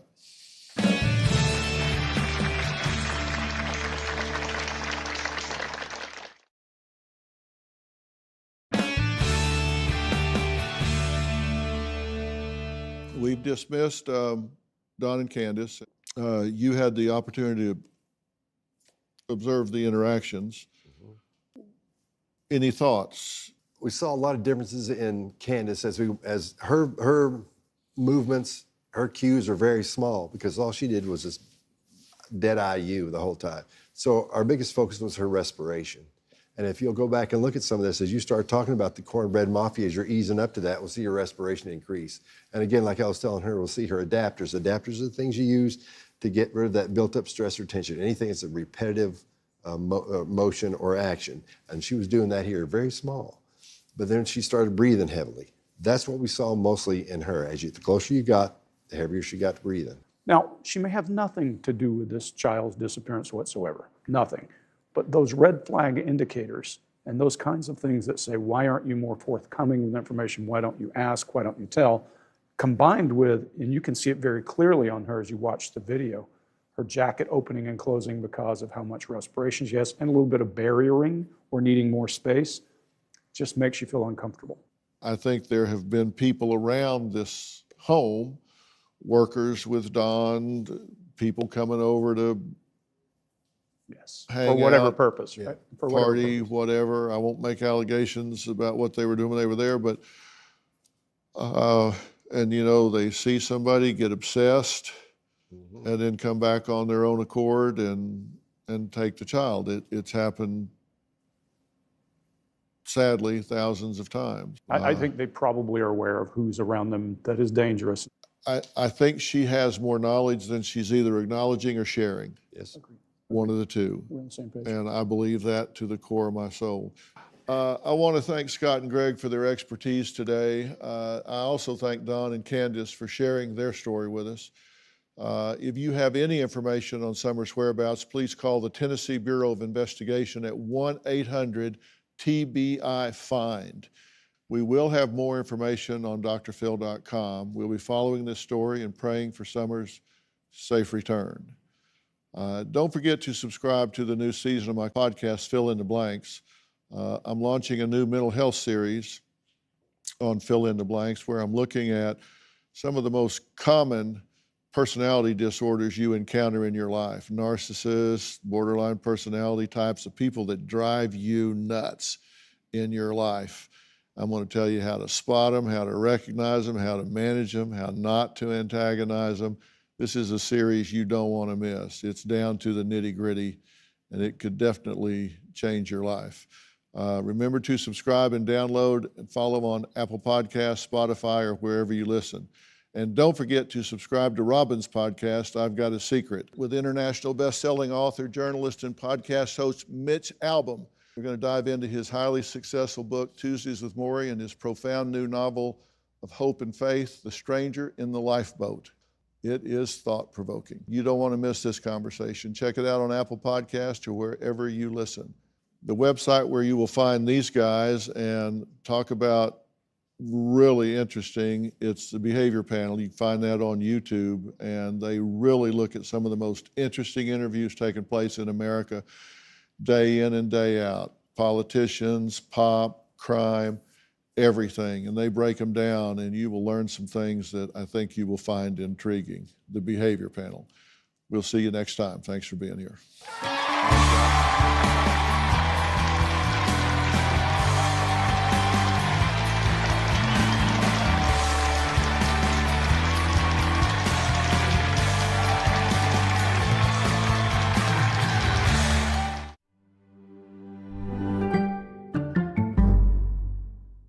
Hello WhatsApp guys, welcome to another brand new video. চলে এসেছে নতুন একটা video নিয়ে। So guys আমাদের ওপেনে চলে এসেছে, দেখা যাক একটু কাছে এসে। ওকে গাইস, ep-2 দুটি শটকে কীভাবে ডাউন হলো না গাইস বুঝতে পারছি না। ওকে গাইস, যা হয়েছে গিয়েছে, দেখা যাক গাইস। কে গাইস রাউন্ড সমান সমান হয়ে গেছে, ওপোনেন্ট আর আমরা সেম পয়েন্টে চলে এসেছি গাইস। এটাই হবে নির্ণায়কের রাউন্ড, ম্যাচ পয়েন্ট। দেখা যাক গাইস রাউন্ড ম্যাচ 7। দেখা যাক গাইস এই রাউন্ডটা কি আমরা জিতবো নাকি ওপোনেন্ট জিতবে, সেটাই দেখার বিষয়। Successfully purchase. ওকে গাইস, আমরা লেভেল 4 এর ভেস্ট নিয়েছি, লেভেল 3 হেলমেট নিয়ে নিয়েছি গাইস, ম্যাক্স 7 নিয়ে নিয়েছি গাইস, MP5 ম্যাক্স করে নিয়েছি। দেখা যাক গাইস। ওকে গাইস, মাশরুমও নিয়ে নিয়েছি, গ্লোয়াল নিয়ে নিয়েছি। Let's go. দেখা যাক, এবার পরিপূর্ণ রয়েছে গাইস। এবার আমাদের উইন করতেই হবে যে করে হোক।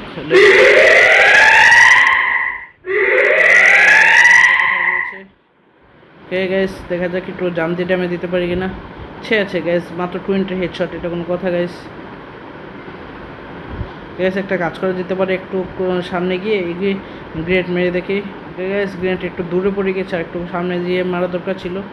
গাইস আমাদের অপোনেন্টকে ডাউন দিয়ে দিচ্ছে। গাইস দেখা যাক, এখানে অপোনেন্টের সামনে একটা ওয়াল মেরে ভুল ক্রমে 2টা ওয়াল পড়ে গিয়েছে গাইস, নো প্রবলেম। এখন গিয়ে রাশ করবো গাইস, যাই অপোনেন্টের কাছে। ওকে গাইস, আমরা রাশ করতে হতো, আমাদের টিমমেট 3টা প্লেয়ারকে ক্লিয়ার করে দিয়েছে এবং বুইয়া পেয়ে গিয়েছে guys. Let's go.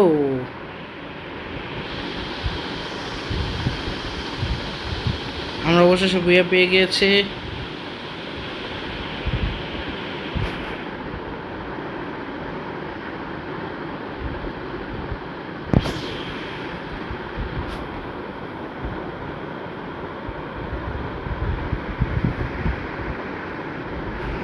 Okay guys, এই ছিল আমাদের আজকে গেমটি।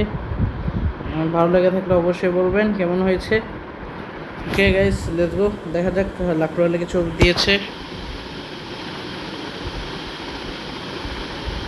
1000 কয়েন হয়ে গেছে গাইস। দেখা যাক, এখানে আরেকটি স্পিন করে 59 লাখে চলে গিয়েছে। কিছু ভালো কিছু দিলে। ওকে গাইস, কিছু ভালো কিছু দেয়নি গাইস। এখানে কিছু দিয়েছে গাইস। ইয়াপ, এখানে কিছু দিয়েছে, ক্লাইম করে নিই গাইস। আর কি কি জন্য দিয়েছে সেটি দেখতে হবে। প্রথমে এখানে ঠিক আছে ক্লাইম গাইস, 11 স্টার হয়ে গেছে। এখানেও কিছু দিয়েছে গাইস, এখানেও কিছু দিয়েছে। ইয়াপ,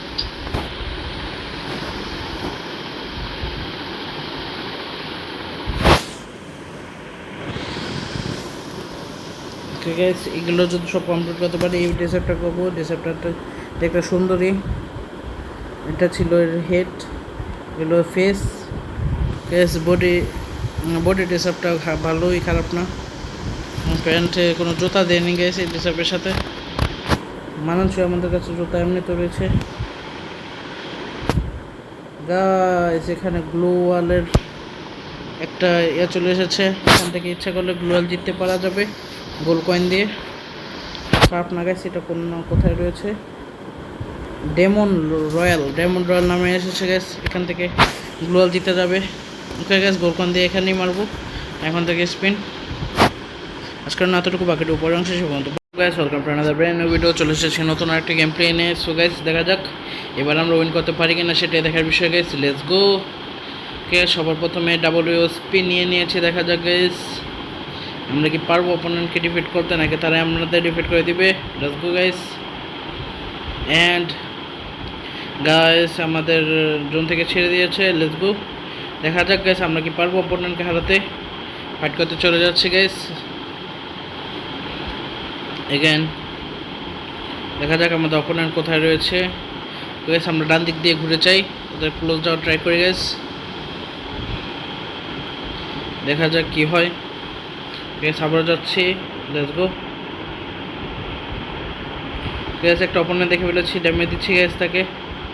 দেখা যাক গাইস ওকে কি পারবো হারাতে, সেটা দেখার বিষয়। ডান দিকে চলে এসেছে গাইস, ড্যামেজ দিয়ে দিয়েছে গাইস। অ্যান্ড ওকে নক করে দিয়েছে, সে এমনিতেই ক্লিয়ার হয়ে যাবে গাইস। লেটস গো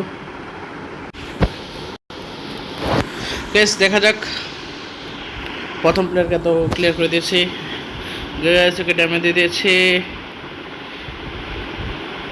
গাইস আমাদের টিমমেট কিল নিয়ে নিয়েছে, নো প্রবলেমও। আমাদের টিমমেটকে ডাউন হয়ে গেছে, ওকে রিভাইভ দিয়ে আসি। ওকে গাইস, ওকে রিভাইভ দিয়ে দিয়েছি। সেকেন্ড টিমমেট রয়েছে, ওকে রিভাইভ দিয়ে নিই। ওকে রিভাইভ দিয়ে দিয়েছি গাইস। গাইস ওকে হেডশট দিয়েছিলাম, বাট পাবো কি? অবশেষে ওকে হারিয়ে দিয়েছে guys. Let's go, round 1 completed. Let's go for round 2। দেখা যাক গাইস আমরা কি পারবো রাউন্ড 2 জিততে, সেটাই দেখার বিষয় গাইস। ওকে, ইউএমপি নিয়ে নিয়েছে গাইস। Let's go. এমনিতে ইউএমপি আমি খুবই কম চালাতে পারি গাইস, আমি এমপি ভাবে ভালো চালাই। দেখা যাক গাইস এখন কি বলবো, এমপি ভাব নেই তো এমপি চালাতে হবে। ইউএমপি অনেক বেশি মিস করে গুলি, এর জন্য ইউএমপি ভালো লাগে না গাইস। নো প্রবলেম, দেখা যাক। তো ইউএমপি দিয়ে ড্রাগ লাগে ভালো। দেখা যাক গাইস আমরা কি পারবো। গ্যাস নেটটা একটু আটকে আটকে চলছে, দেখা যাক গাইস আমরা কি পারবো উইন করতে।